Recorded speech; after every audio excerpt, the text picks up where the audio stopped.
Bonjour et bienvenue pour une nouvelle vidéo sur le site du cabinet Landau et Associés. Aujourd'hui, on va vous parler d'un sujet assez technique, on va voir, mais qui est très important dans le cadre de la passation de vos contrats.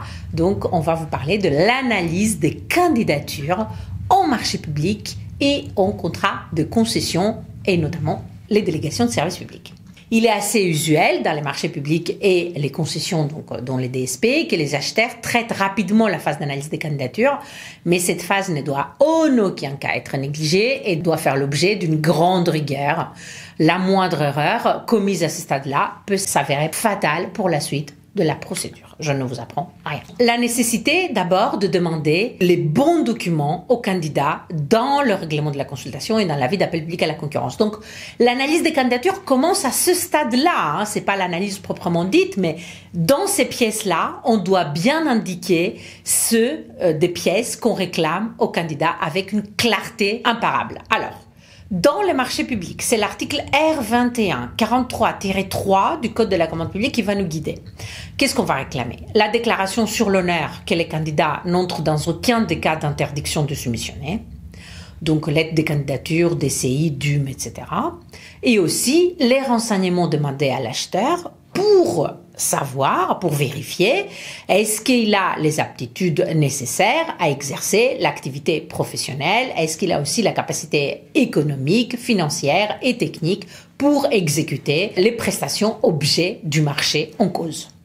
Ce document-là doivent se trouver dans l'arrêté du 22 mars 2019 qui fixe de manière restrictive la liste des renseignements et de documents pouvant être demandés aux candidats au marché public. Et on pioche uniquement dans cette liste-là. Au marché public, au stade des candidatures, n'est pas oublié aussi de demander également pour tous les marchés le procès-verbal de la réunion du comité social et économique consacré à l'examen du rapport et du programme mentionné à l'article L 2312-27 du Code du travail. Dans les concessions, cette fois-ci, qu'est-ce qu'on demande au candidat? Une déclaration sur l'honneur qu'il ne fait pas l'objet d'une interdiction de soumissionner prévue aux articles L 3123-1 à 14 du Code de la commande publique et que les renseignements et documents relatifs à ses capacités et à ses aptitudes exigées en application des articles du Code de la commande publique dans les conditions fixées aux articles R 3123-1 à 8 sont exacts.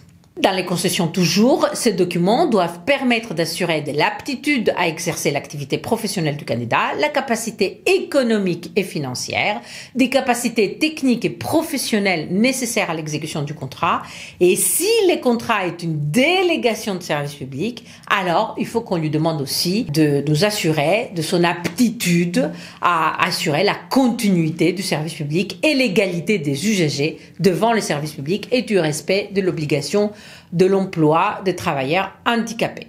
En marché comme en concession, y compris donc en délégation de service public, les conditions de participation fixées par l'acheteur doivent être liées et proportionnées à l'objet du contrat des concessions et à ses conditions d'exécution.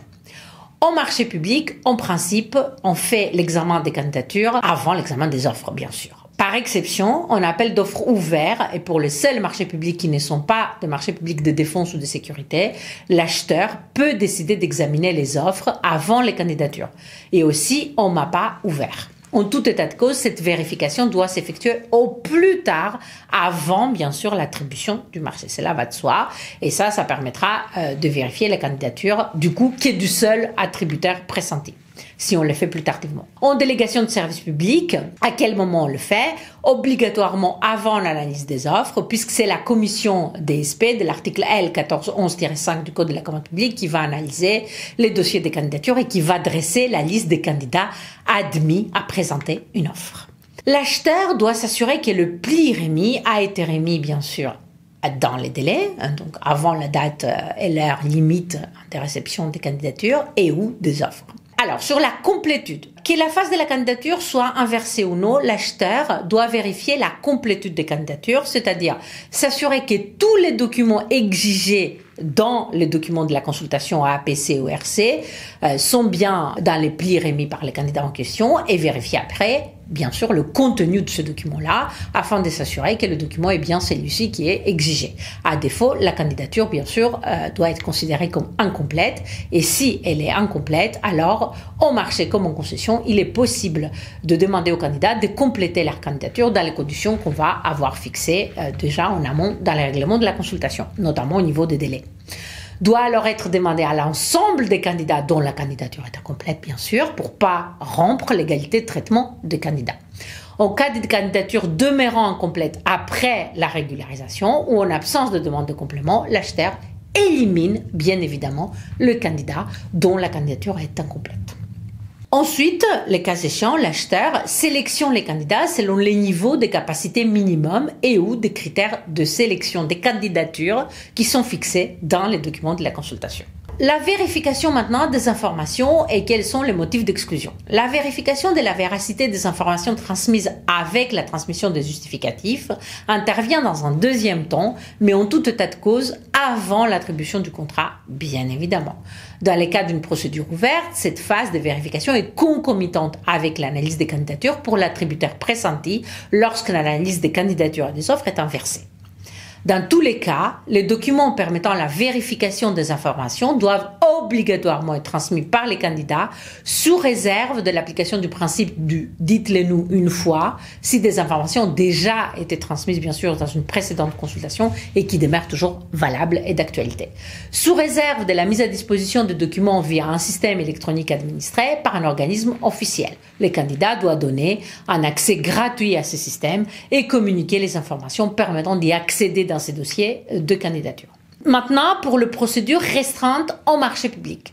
Sélection des candidats invités à remettre une offre selon les critères fixés toujours dans la PC ou l'ERC et notamment aux travaux. Donc, on peut avoir les niveaux minimaux de capacité si de tels niveaux ont été fixés mais qui doivent toujours être liés et proportionnés, bien sûr, aux prestations qui doivent être exécutées, à l'objet du marché, et aussi par rapport aux critères objectifs et non discriminatoires, notamment pour permettre la réduction. Vous savez, si on a plus de candidats que ceux qu'on avait fixés comme nombre minimal, alors c'est pour sélectionner ces candidats.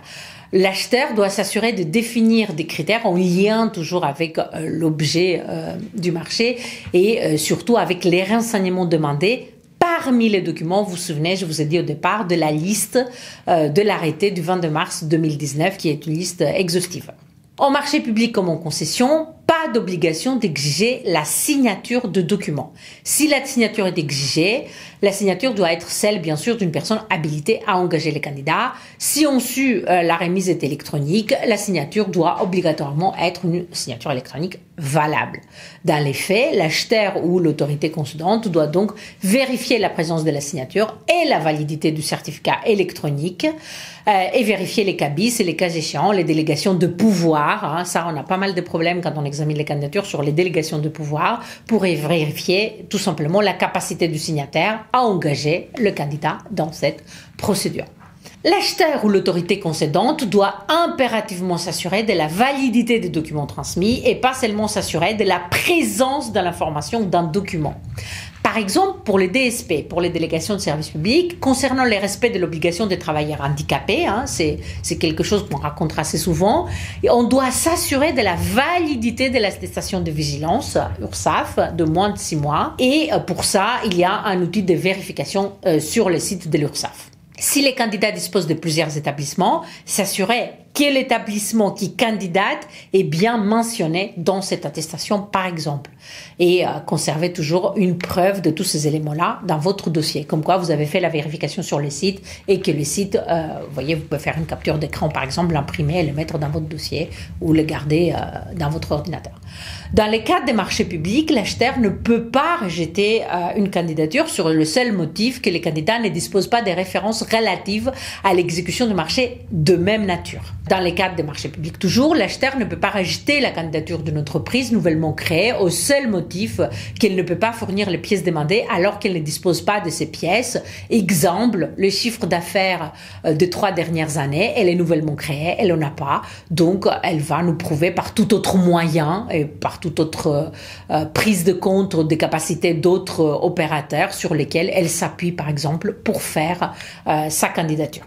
Voilà ce que je peux vous dire aujourd'hui sur l'analyse des candidatures. Je vous remercie de votre attention et je vous dis à très bientôt pour d'autres vidéos sur les sites Lando et Associés.